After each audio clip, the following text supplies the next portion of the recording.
birds. Oh my god, what? So today I thought it would be fun to check out how to convince... No, no, how to do a convincing American accent. I've gone wrong and we're barely a few seconds into the video. I'm going to be referring to a WikiHow article. What could possibly go wrong? Okay, fair disclaimer here, I used to act for a living, so I was at that time pretty good at doing some accents, a generic American accent among them. However, what I will say is, doing an accent is not remotely like riding a bike. It might be the opposite of riding a bike. It's one of those use it or lose it kind of things. I recently tried to do an American accent for something and I was like, I can't remember how to do it. We do hear the American accent every day on TV and films, so there's that. Like, I would say it would be easier for an Irish person to do an American accent because we're so familiar with hearing it, whereas it would be a lot harder for an American person to do an Irish accent because you don't hear it all the time. Faith in Begora, a fellow potato eater. Once you've gotten the hang of the basic pronunciation, you can start learning the difference between regional dialects and imitating what you hear as closely as possible. With enough practice, you'll even have an experienced ear convinced that you're from just down the road. Down the road, America. Okay, method 1. Learning basic pronunciation. Okay, so they're going to give us a few methods here. Loosen up your tongue. Before you start speaking, put your mouth in a relaxed position. For the most part, your lips and jaw, along with the rest of your face, should be at rest when speaking American English. Wow, there are just so many great options for Tinder. Keep your tongue in the center of your mouth, just behind your 2 front teeth. Where else would it be? To determine whether your mouth is in the right position, sigh. You should naturally make an sound, as in love, as you exhale. Love, love, love. What? American English is spoken with neutral mouth movements and doesn't include many harsh sounds or difficult oral techniques. Americans don't move their mouths too much. When you start practicing, you should exaggerate your movements to use your mouth for all the sounds. Once you're more advanced, limit how much you move your lips for a more natural accent. People on this channel have told me that I use my mouth a lot. Like, people watching this channel have said that my mouth moves in a funny way. And that hurts my feelings. No, I just find it interesting that, like, I thought my mouth just moved in a normal way, but yeah.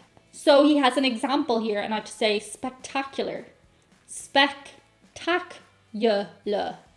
Spectacular. Spectacular. Spectacular. Spectacular.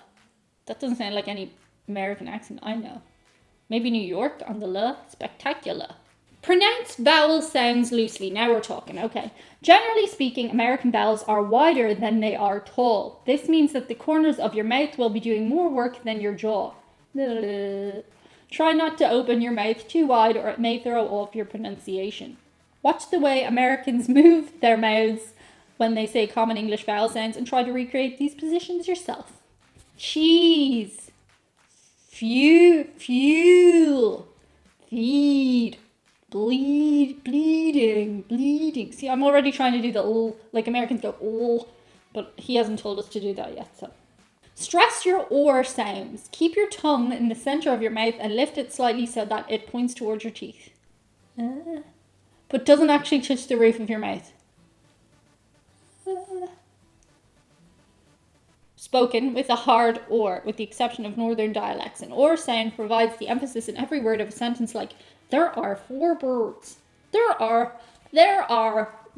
Okay, so I'm going to try and mix my long vowels with my long ors. Or. There are 4 birds. There are 4 birds. I'm trying to make wide. There are 4 birds. No, that sounds even more Irish. There are 4 birds. Oh my god, what? Master the different pronunciation of TH. They say it differently? I guess they do. They do say it more. Americans go. Whereas we kind of just say it really quickly. It sounds like a duh. Press your tongue against the back of your teeth so that the tip is just slightly sticking out. There are 2 different TH sounds in American English. The soft TH, as in think and health, and the harder TH used in words like this and mother Pay attention to the way native speakers sound out the various TH words to get an idea of how pronunciation is used. Breath. Think. Am I still elongating the vowels? Think.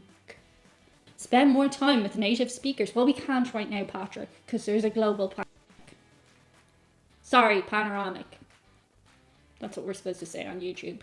Pay attention to other mannerisms Americans do, like their facial expressions, and what they do with their hands while they're talking.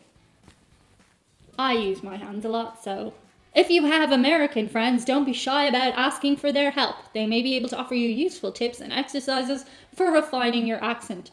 Hello, American friends. What useful tips do you have for me refining my American accent? American accent. Oh no, that's like very specific. Let me know in comments. Watch American movies and TV, of course. That's obvious. Think of your daily viewing as homework. You'll be learning and entertaining yourself at the same time. Well, if you make me think of it as homework, it's not going to be entertaining. Method number 3, familiarizing yourself with different dialects. Car, almost silent or. Make your vowels harsh to mimic northern speakers. Switch the point of pronunciation from the front of your mouth to the roof. Elongate your vowel sounds and add a slight nasal inflection. Northerners tend to be more lax in the way they pronounce certain consonants, particularly ors. Words like car might not hear the final or at all. It may be helpful to look at languages and dialects like Irish, Italian, and Polish to understand how Northern American English evolved. Talk like a Midwesterner. Rather than forming vowel sounds in your throat, let them come from the top of your mouth, just under your nose, similar to Northern American accent, except when you're articulating consonant sounds, keep your tongue near the center of your mouth. Speak with a brisk pace, but leave a little space between each word. Okay, Midwestern accents are recognizable for their nasal quality, as well as the way they shift certain vowels, like the O in open sounds more like ooh. Does it? While the one in opposite will sound more like a sharp ah. To get the right intonation on your vowel sounds, draw your lips back slightly while you're smiling. That's my Midwestern according to this person. Open, open, open, open, open. Opposite, opposite, opposite. Oh, this is doing quick. Open, opposite. Try a California accent. For this dialect, you'll actually want to enunciate less. Push your lips out slightly and hold your mouth open as you talk. Is that because of all the fake lips in California? Not saying all Californians have them, but I would say per capita you probably have more people with lip injections than anywhere else in the world. Except for maybe Russia. Your words should escape with a kind of lazy uniformity, almost like your mouth is numb, which it could be if you've had lip injections. For more authentic delivery, let your O sounds trail off a little. Awa. While not totally accurate, the stereotypical surfer and valley girl accents commonly used in movies can give you a good idea of the unique spin Southern Californians put on the table. Wreck sounds like wreck. Okay, get into valley girl. It was a total wreck. The car was a wreck. The car was a wreck. Add some southern twang. Draw out your vowel sounds in 2 separate parts, allowing them to rise and fall as you speak the word. Let your words run together a little and don't put as much of an edge on them as you ordinarily would. Southerners are known for their easygoing drawl. Faking a southern accent is about getting the lilt down. In Southern English, a single syllable word like wind might come out as 2 or even 3 syllables. Wind, wind, wind. Southerners often leave the final G off present tense verbs, so words like reading becomes reading, reading, reading. Add some of the most common slang terms used in English American to your repertoire, like chal, sweet, what's up. Incorporate slang into conversation sparingly to keep it from sounding forced. Using the wrong slang or right slang at the wrong time can give you away and may even be considered rude. Hold off on working slang into ordinary conversation until you're comfortable with its meaning and application. Sweet dude, I hope you've enjoyed this awesome tutorial in the American accent.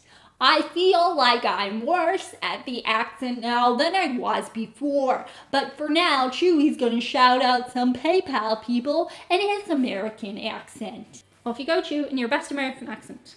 I want to thank Clayton, Lawrence, Anthony, Walter, Curtis, James, Keith, Ricky, Conrad, Stephen, Daniel, Kimberly, and Kim, and Thomas. Yes, I'm very uncomfortable too, Chewy. Thank you so much to everybody who donated on PayPal. We really appreciate it. And I'll see you on the other side. Bye. Spectacular. Spectacular. Spectacular. Spectacular. Sweet. By the dawn's early light. Wither this. Stop taking the piss, Diane. Do it properly. Wither this. Bye. Ah, you hit me in the jaw, Chewy.